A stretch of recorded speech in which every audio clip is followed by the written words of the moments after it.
साखर शिल्लक नाही अहो तुम्हाला थोडी तरी लाज वाटते का नाही साहेब येतेच पैसे एक मिनिट तुम्हाला लाज वाटते का नाही ज्यांनी पैसे दिले कमीत कमी त्यांची गोडाऊन मध्ये त्यांनी साखर दाखवली आम्हाला गुळाच्या ढेप्या दाखवल्या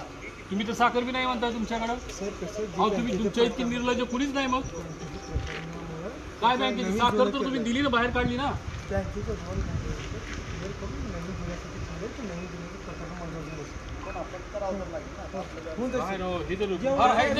जेवढं बोलतो तेवढं लबाड आहे आज 7 महिने झाले आम्ही पेराय मालतो काय नाही यांचे पैसे काय सुद्धा नाही वाहतुकीच्या वाहनात पैसे गेलेले नाहीत अजून यांच्या कारखान्याचे हा कुणाचेच गेलेले नाहीत त्या दिवशी मागच्या वेळेस आल्यावर वाहनावाले सगळे इथं असे लोक आलेले होते हा गेल्या महिन्यात आम्हीच होता शेतकऱ्याचे पैसे नाहीत त्यांनी पैसे केले काय 900 प्रमाण पूर्ण पडलेले त्यांचे राहिले किती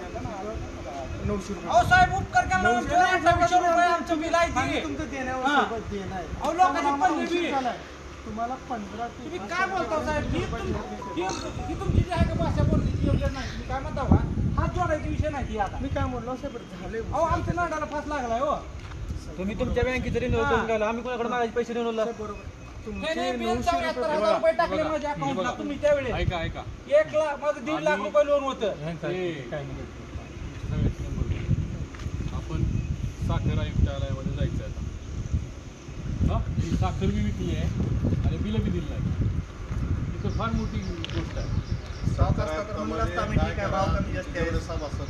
आपण काय करू साखर आयुक्तालयात धरणं आंदोलन करू तुमची याची तयारी आहे का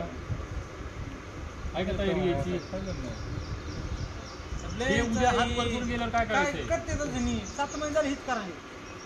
हात वर करतील उद्या साखर बी नाही हेच नाही कुणाचेच पैसे नाही कारखाना घेतला एक सभासदाचा कारखाना आहे काय